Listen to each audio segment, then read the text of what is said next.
یہ فتنوں اور آزمائشوں کا زمانہ ہے۔ انسان کے ایمان اور جان کے لیے بے شمار فتنے سر اٹھائے ہوئے ہیں۔ فتنے اور آزمائشیں انسان کو گھیرے ہوئے ہیں۔ اس مشکل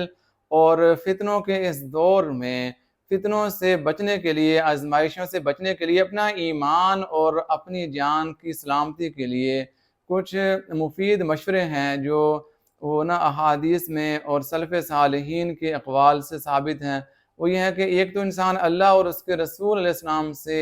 کامل تعلق اور محبت رکھے۔ اس دور میں یہ زیادہ ضروری ہے کہ انسان دل میں اللہ اور اس کے رسول علیہ السلام کی محبت، عظمت دل میں بٹھائے اور اپنے محبت کے جذبے کو پختہ کرے، اللہ اور اس کے رسول کی عقیدت ہو، محبت ہو، اور ایسی باتیں، ایسی گفتگو کرے اور سنے جس سے دل میں اللہ اور اس کے رسول کی محبت آئے، ایمان پختہ اور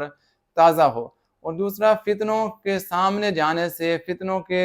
درپے ہونے سے انسان گریز کرے، بلکہ جتنا ہو سکے محدود رہے، تنہائی اختیار کرے، اللہ تعالیٰ کی عبادت میں، اطاعت میں، ذکر و تلاوت میں اپنا وقت گزارے، کیونکہ اللہ کے نبی علیہ السلام نے فتنوں کے زمانے میں گھر میں رہنے کی تلقین فرمائی۔ حدیث میں ہے کہ الزم بیتک، اپنے گھر کو لازم پکڑنا، جب فتنے پھیل جائیں، فتنے عام ہو جائیں، تو یہ نبی علیہ السلام نے نصیحت فرمائی تھی کہ اپنے گھر کو لازم پکڑنا اور اپنی زبان کو قابو میں رکھنا۔ تو فتنوں کے زمانے میں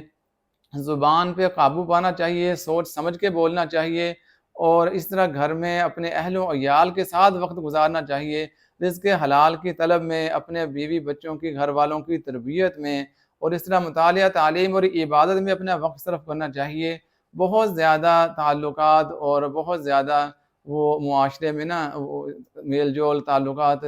تو یہ اس دور میں، فتنوں کے دور میں، یہ چیزیں اتنی زیادہ مفید نہیں ہوتی، بلکہ زیادہ مفید اور بہتر اور مناسب طرز عمل یہ ہے کہ انسان حتی الامکان تنہائی اختیار کرے، اپنے اہل و عیال تک، قریبی عزیز و اقارب تک محدود رہے، اور اپنا وقت مطالعہ، تعلیم میں اور عبادت میں، ذکر و تلاوت میں صرف کرے۔ اور اس دور میں ضروری ہے کہ انسان مسجد کے ساتھ بہت تعلق رکھے۔ مسجد اللہ کا گھر ہیں، سلامتی اور امن کی جگہ ہیں۔ جتنا وقت مسجد میں گزر جائے، انسان اللہ کا مہمان ہوتا ہے، فرشتوں کی حفاظت میں ہوتا ہے، تو مسجد میں وقت گزارنا چاہیے، مسجد کے ساتھ تعلق رکھنا چاہیے۔ زیادہ ادھر ادھر گھومنے پھرنے کے بجائے اپنا وقت نمازوں کے اندر بھی اور نمازوں کے علاوہ بھی مسجد میں بیٹھ کے اپنا وقت صرف کرنا چاہیے، اپنے ایمان کو تازہ کرنا چاہیے، ذکر تلاوت کرنی چاہیے، اور اہل علم کے سنجیدہ اور جید علماء کے جو اچھے اور عمدہ بیانات ہیں دینی حوالے سے،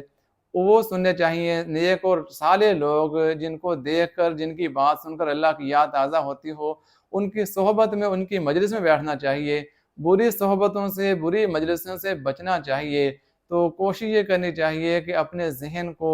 اپنے اعمال کو، اپنی سوچ کو مثبت اور درست رکھنا چاہیے، اور اللہ تعالیٰ سے خیر و عافیت بھی مانگتے رہنا چاہیے کہ اللہ تعالیٰ ہمیں بھی، اپنے ہمارے اہل و عیال کو بھی، سارے مسلمانوں کو فتنوں اور آزمائشوں سے محفوظ رکھے۔ تو یہ فتنوں کا مشکل دور ہے، اس کے اندر احتیاط بہت